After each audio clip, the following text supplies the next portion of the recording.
Primero que nada, Marcel, muchas gracias por esta oportunidad. Veo tantas caras conocidas, amigas, amigos que me conmueven mucho. No cabe duda que los libros vuelven a reunir afectos, valores, voluntades. También quiero agradecerle a Marcelo que me permita hacer la cuota de género en este panel, junto con el autor del libro, claro.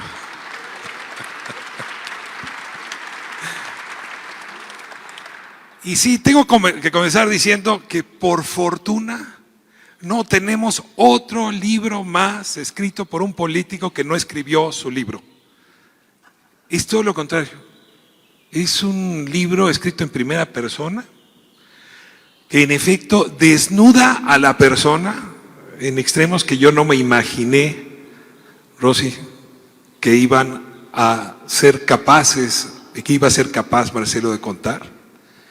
Tengo en mi cabeza la palabra candidato por una razón que tiene que ver con el primer capítulo. Candidato quería decir entre los romanos túnica blanca, es decir, transparencia y honestidad. Y este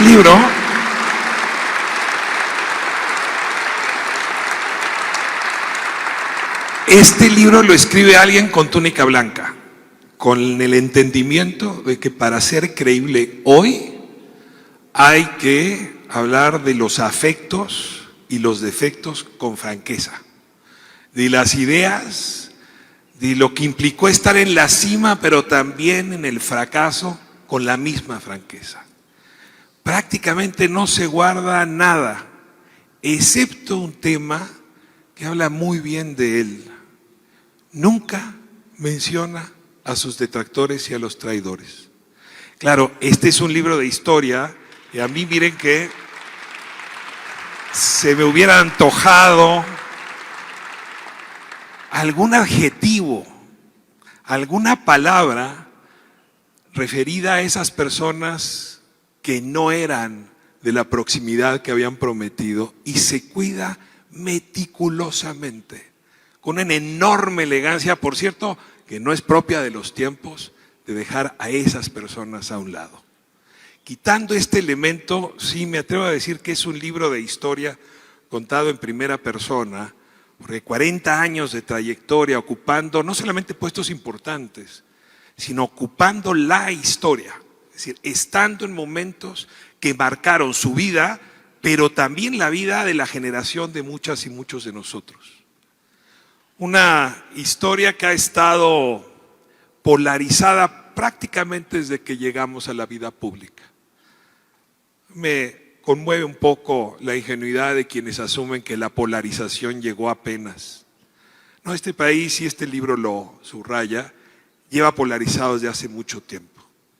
Entre el elitismo como ideología y la radicalización popular, déjeme plantearlo así, ha sido difícil mantener a la tropa, a la tribu junta.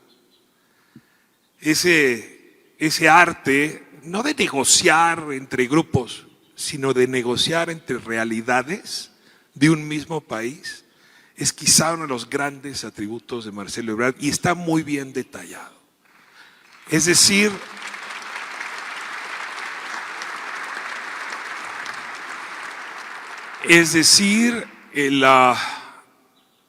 el hombre que pudo de un lado conversar con el ejército, con el general Godínez, y en el mismo equipo del otro lado Manuel Camacho con Samuel Ruiz, y lograr sacar un acuerdo.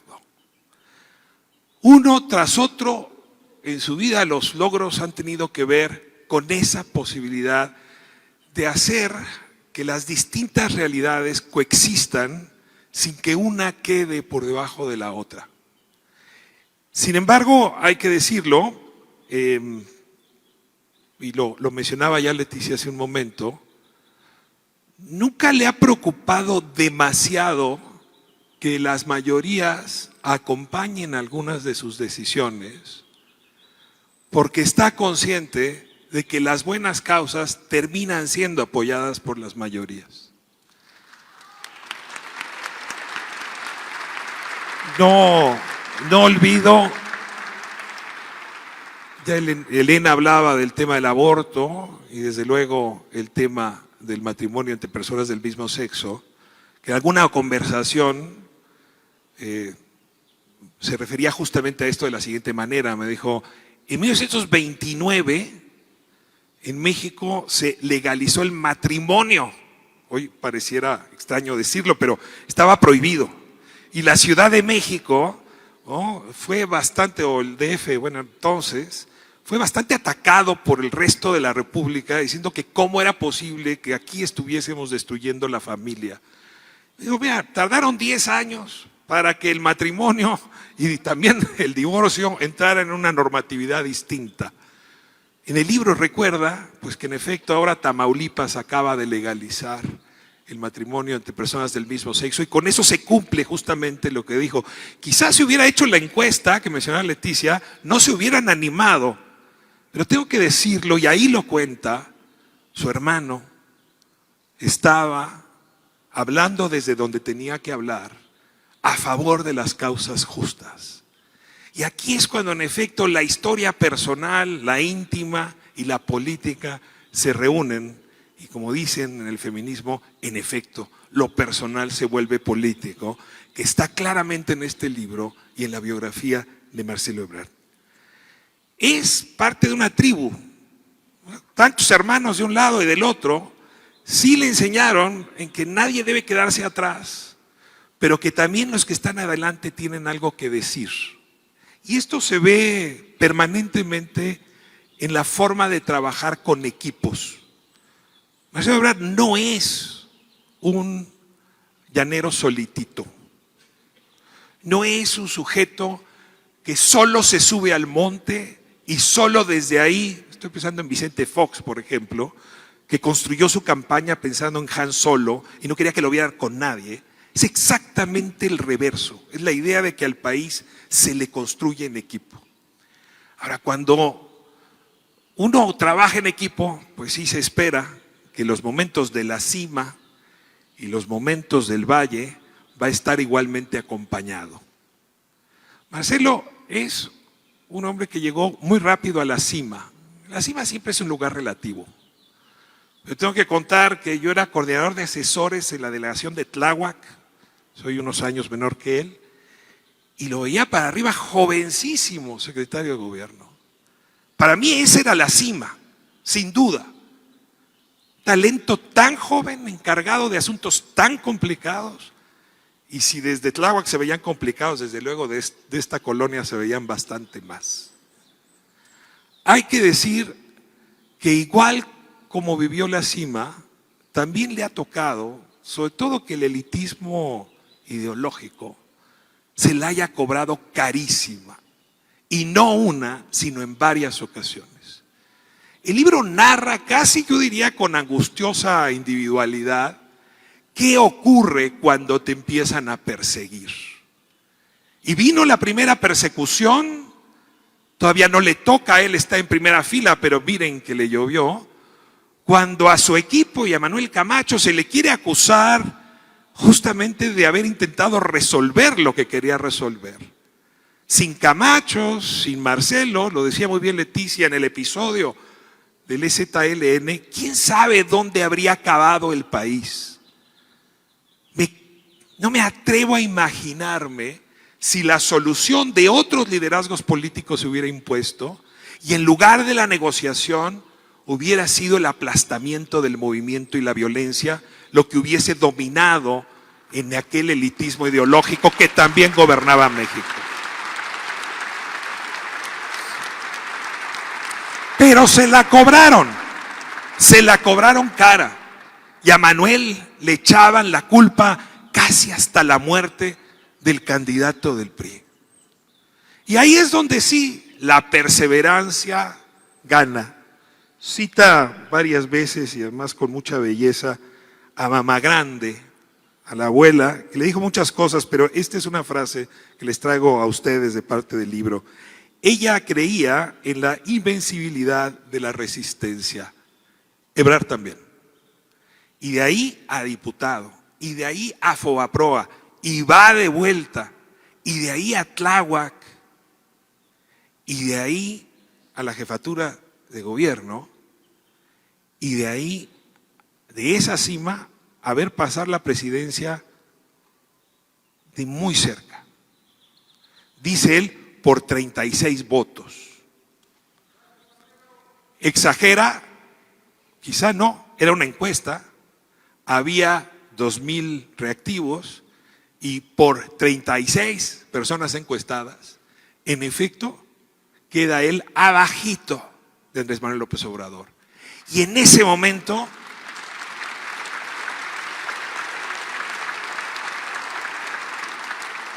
la tentación es muy grande, muy grande.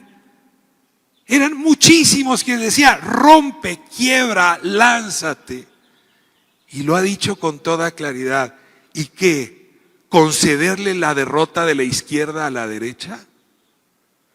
Se requiere absoluta entereza para abrazar el mástil y, como le dijo Andrés Manuel López Obrador en ese momento, no dejarse arrastrar por el canto de las sirenas.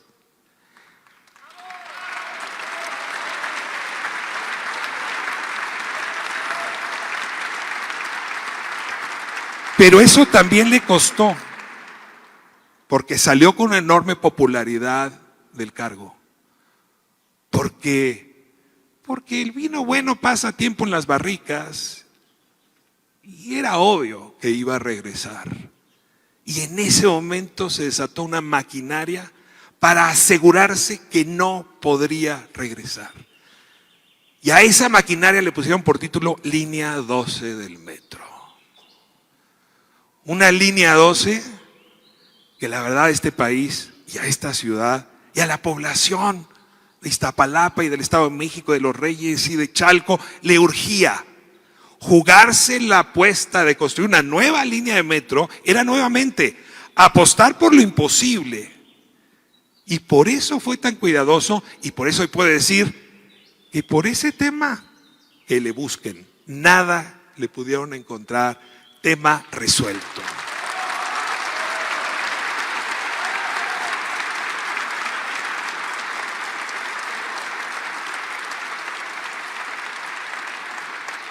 No hay nada escondido en el closet, porque es un hombre esencialmente honesto, que ha entendido bien lo que la corrupción le hizo a este país. La oportunidad de México se olfatea hace ya rato. Somos una generación que podemos resolver o no lo que van a vivir muchas otras generaciones. El peor escenario es que México pase de ser un país de jóvenes pobres a un país de pobres viejos. Y eso no tiene remedio. Lo que hagamos en los próximos 10, 15 años puede ubicar a nuestro país entre las 10 potencias del mundo o mandarlo a la lista de los 20 últimos. Puede hacer que en efecto esta máquina exportadora, este talento mexicano para producir, para ser productivo, esta enorme cantidad de conexiones neuronales con las que contamos, mucho más jóvenes que el resto, pongan a México donde lo imaginaron las personas que nos fundaron.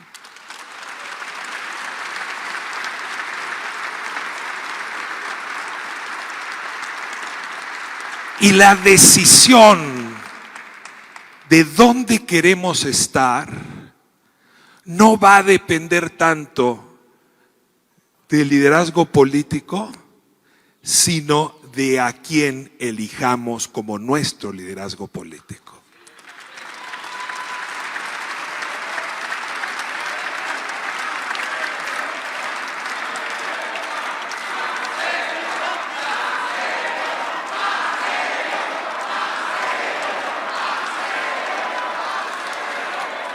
Andrés Manuel López Obrador es innegable, sacudió al país entero, prohibió en este país seguir ninguneando la desigualdad, seguir solapando la corrupción, seguir tolerando el autoritarismo intelectual justamente de estas élites ideológicas, y también, hay que decirlo, se rebeló frente a la sumisión internacional que radica en nuestros cerebros.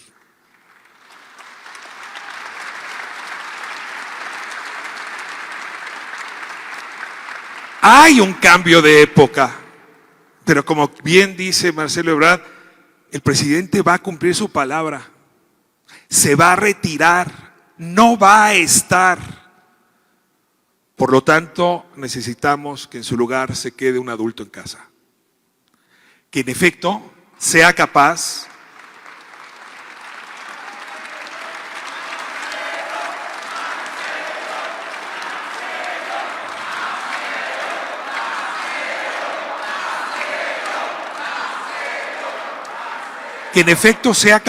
como parte de la tribu de no dejar a nadie atrás, a ninguna de las personas vulnerables, ni a los abuelos, ni a las mujeres, ni a los niños, ni al sur, ni a nadie.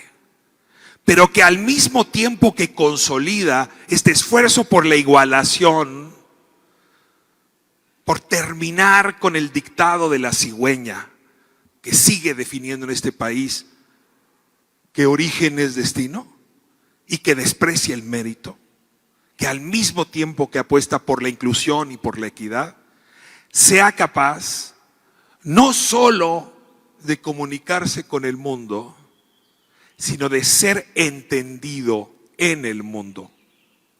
Y aquí sí creo que es indisputable. Lo que Marcelo Ebrard le ha entregado a este país en los últimos años es una voz que ha hecho que México se entienda no solo en Washington, o en la Patagonia, o en Ecuador, sino en el mundo.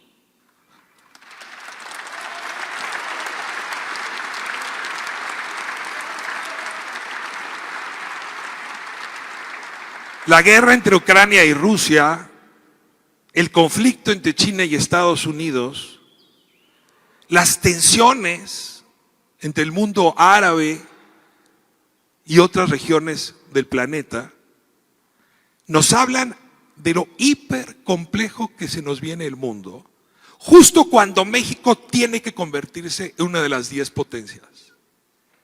Y desde esta lógica, la pregunta vuelve a ser: ¿qué liderazgo queremos? No solo para consolidar lo que se ha logrado, que está dado por sentado, sino para ocupar el lugar que se requiere en los próximos años. En efecto, para ser un país de jóvenes logrones, de jóvenes que construyeron ese México mucho más igualitario que el de los abuelos y mucho más digno por su igualdad y por su libertad. Hay que decir que Marcelo Ebrard, más allá de la relación que tuvo con Manuel Camacho, no fue en realidad nunca su protegido. No tengo la impresión de que nadie haya protegido a Marcelo Ebrard y que haya crecido con almohadillas o con colchones. Este es una persona que, como los herreros o los carpinteros, sabe que la política es un oficio, no una profesión. Es decir, que uno aprende a hacer sillas haciendo sillas. Y 40 años haciendo herrería, plomería y de todo están en este texto. Cierro diciendo que en efecto este es un libro de historia, de una biografía y, por cierto, de un programa de gobierno que nunca aparece en el índice, porque no era necesario, porque aquí no hay promesas de lo que va a hacer Marcelo Ebrard si es presidente, sino hechos que ya realizó, que resultaron, que demostraron éxito.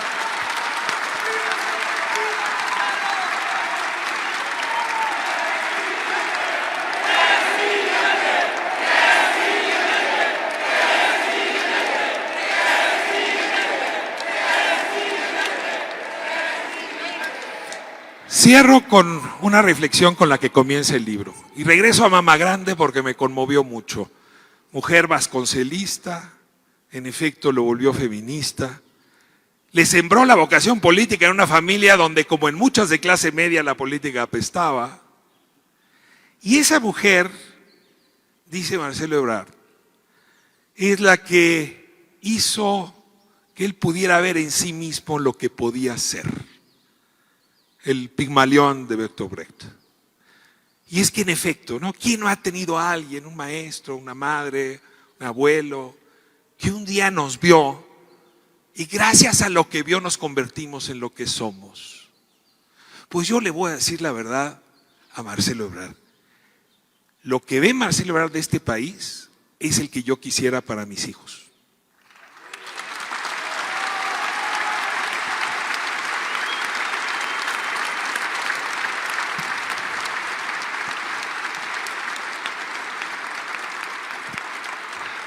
Mi primera ocasión en que voté para la presidencia fue en 1988. De entonces para acá, la inmensa mayoría de las elecciones, la pregunta que nos hemos hecho es, votemos por el menos peor. Claramente en el 18, la diferencia de votos nos dice, entre el primero y el segundo lugar, que eso se rompió. Que se pudo votar por el mejor, según la opinión de una inmensa mayoría de gente. Yo eso no me lo quiero perder. Vamos otra vez a votar no por el menos peor, sino por el mejor. Y esa es la oportunidad del 24. Muchas gracias.